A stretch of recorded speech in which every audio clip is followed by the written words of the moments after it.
Good day and welcome to another edition of Lumberjack Logic. I'm your host, Neil Johnson, actually on the road at a coffee shop, but I have truly a bombshell report, and it just keeps coming out of these court filings in the most important case of our time, which is that of Missouri versus Biden. Now, some of you saw my live stream last night. If you did, do me a favor and share this out. And if you want a condensed version of all of that with the highlights, here it is. You will not believe how brazen the government officials are, how they talk to the social media companies like a battered spouse. This stuff is unreal. And we're learning this because this is the same case where you had the deposition of Dr. Fauci. Well, one of the other people they wanted to depose is Jen Psaki, and they are throwing a tantrum about it, they being the government lawyers, about Jen Psaki being deposed. In the process of this, they're trying to cite, hey, you know, she can't be, because their defense for her not being deposed is because it would be such an undue burden on her. You know, she's got her new gig at, what is that, MSNBC or CNN? I can't remember. Anyways, it's just so rough. And then it would potentially make other government officials fear doing this same stuff. I'm not kidding you. This is their defense. But none of what they're saying is accurate. They cite the aging preliminary injunction motion, but you need to understand that's why she doesn't need to be deposed, because we're not going to find out anymore, but we are, because we've already found out more than they wanted us to, in spite of all their roadblocks and obfuscations and all of that. But the injunction is aging because the government has delayed and set up roadblocks and stamped their feet at every turn. And I'm getting this out of Tracy Beans at Uncover DC. You should give her a follow on Twitter or go to uncoverdc.com. You're going to want to stay up to date on this case. I'm telling you, it's the most important case going on right now. Okay, because again, you'll see why as I go through this. One of the reasons I'm so excited about this case is because this judge is so based. He is not allowing the government officials to get away with their normal chicanery and shenanigans and all that kind of stuff. Okay, so they can perpetuate their fraud. They say that the plaintiffs are exploiting the discovery process. But the real deal is that they needed to amend the discovery process because of all the information they're finding out and how many more government officials are involved. And you'll see how they accidentally discovered some of these people. It's expanded discovery because they being the government, were engaged in outright rule breaking. The government has responded numerous times that no one exists that knows anything about what Psaki said. But that's not true, because in her own statements, Psaki told the world that these people exist that they wanted to depose. Of course, the plaintiffs responded, and oh, did they respond, people? This is the most glorious part of it. This is where it gets good. So I'm going to bring you right to the plaintiff's filing. So here's the introduction. On July 12, 2022, this court ordered discovery into the identity of federal officials, including White House officials, who communicate with social media platforms about misinformation censorship, including the nature and content of those communications. For 6 months, plaintiffs have repeatedly sought and demanded this information from defendants. The identity of White House officials who are or have engaged in pressuring and colluding with social media platforms to censor free speech, and the nature and content of their communications.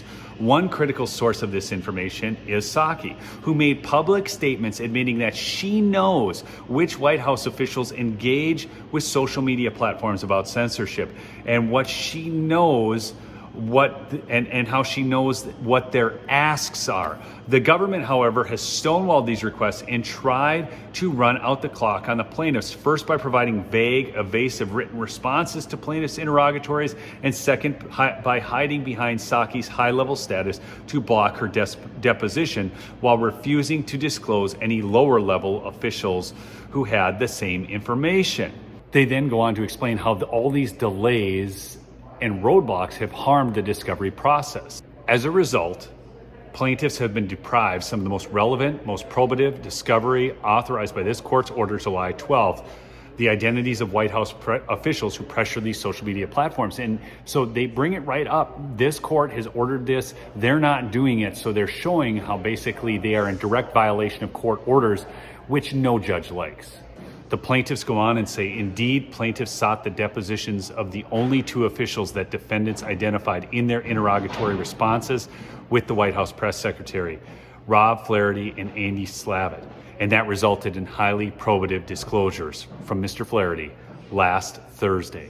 Now, they call out the defendant's disingenuous responses to all this about, hey, this thing's aging out too long. It's all because defendants have actually kicked the can down the road. The defendants have caused all that trouble.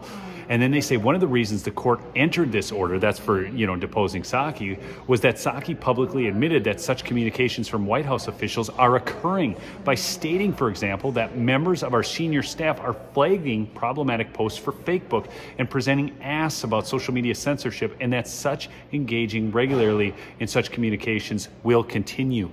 The plaintiffs then make the case that Flaherty and Slavitt's admissions aren't enough and have just scratched the surface. And then you're going to see all these names because of Meta's disclosure, okay? Laura Rosenberger, a special assistant to the president on foreign affairs, Dana Remus, former White House counsel, that's now mentioned in the DocuGate scandal with Joe Biden. White House officials are pressuring social media platforms on other topics, including election-related speech. And initially, this was only related to COVID-19 speech. It was limited to that, but we're finding out there's so much more. The other topics, such as climate-related speech, gender disinformation, abortion speech, Hunter Biden's laptop, erection fraud, all of it, man. All of it. Plaintiffs go on in their communication to the judge. The emails of Rob Flaherty, disclosed last Thursday, demonstrate that such discovery is likely to be maximally relevant and probative. These emails demonstrate that White House officials aggressively pressure social media platforms to censor speech they disfavor, and they do so very effectively. Wait till you see the bombshells on that. Flaherty and his White House colleagues have subjected social media companies to profanity. Are you guys effing serious? Petty and incessant demands. We've got 1 million rounds on this. Quibbing over the wording of a tag on Facebook, on and on. I mean, these people, they're acting like they manage the companies. And this is where the government goes completely AWOL. And where strong language, persistent, and psychological manipulation fail, they resort to outright threats. So here you go. This is where the bombshells start dropping. Flaherty and his colleagues sometimes strike a cordial tone when social media companies bow to their demands, but then they invariably follow up with additional demands for censorship. For example, after a discussion with White House official Andrew Slavitt, Facebook promised to go beyond removing vaccine misinformation to reducing the virality of content discouraging jabs that does not contain actionable misinformation. This is often true content, Facebook replied, but it can be framed as sensational. Flaherty applauded Facebook for acceding to the White House's demands to remove these often true contents that don't violate the policies, and congratulated Facebook for recognizing the real problem does not sit in microchips land, but instead lies in often true content that happens to contradict the White House's preferred narrative. If you're downranking sensational stuff, great, Flaherty said. Then came the additional demands. But I want to know how effective you've seen that from a market research perspective. And then what interventions are being taken on skepticism? More with YouTube. Likewise, a follow-up email after a call with YouTube, Flaherty congratulated YouTube on its success in suppressing disfavored speech, including true speech does not clearly violate YouTube's policy, borderline content. You said you reduced watch time by 70% on borderline content. This is what I'm dealing with all the time, okay? Which is impressive, Flaherty said. He also stated that he appreciated YouTube's unequivocal response that it is not recommending anti-jab content. Then came the demands. But we want more, but we want to make sure the work extends to the broader problem. Clearly more work to be done here. In fact, here's another hardball tactic that Flaherty and his colleagues employ to accuse social media companies of reneging on promises they made, sometimes in email, but other times orally, to censor disfavored content. For example, in one email thread, Flaherty accused Facebook of hiding the ball despite committing to us that you'd level with us, and referred to Facebook's allegedly inconsistent statements during calls about borderline content and what actions Facebook had been taking to mitigate it as part of its lockdown on jab-hesitant speech. In another thread, Flaherty linked a post and commented to YouTube, I think we had a pretty extensive back and forth about the degree to which you are recommending anti-jab content.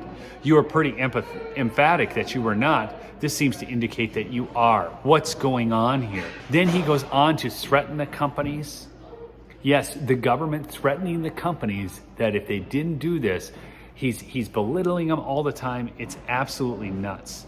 So here's where it gets good though. And this is so good. Flaherty notices that POTUS's Instagram account slows in gaining followers. So he asks them questions about it. Follower growth on POTUS has slowed. In response to their inquiries, Instagram explained that it was an internal technical issues that we can't get into, but it's now resolved. Are you guys effing kidding me? Or no, are you guys effing serious? Flaherty exploded. I want an answer on what happened here, and I want it today. And the answer comes a few weeks later, and what it is that because of the White House pressuring them to do this, they set up a speech algorithm to get anybody talking about jabs, and it turned out that the White House was trying to promote it all the time, so they got suppressed because of the speech algorithm. It's poetic justice. It's God at work. It's beautiful.